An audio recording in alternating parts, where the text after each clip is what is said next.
Hey everyone, in this video, I'm going to show you how to fix your mouse if it's moving in the opposite direction on Windows. So it's usually a simple settings issue and I'm going to show you how to fix it.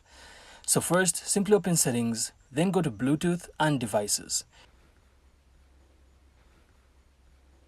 From here, you can then click on mouse, then check the primary mouse button setting. So simply make sure it's set correctly, especially if you're using a left-handed setup.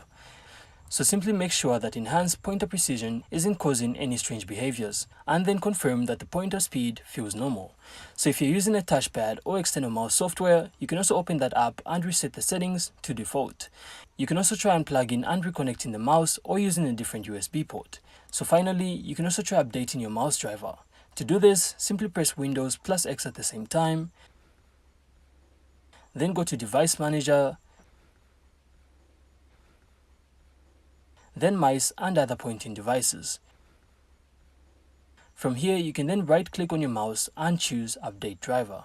So after these steps, your mouse should move in the correct direction again. And that's it. So that's how to fix your mouse if it's moving in the opposite direction on Windows. So I really hope you found this insightful, and if you did, then make sure to leave a like and of course subscribe. Then we'll see you on the next one.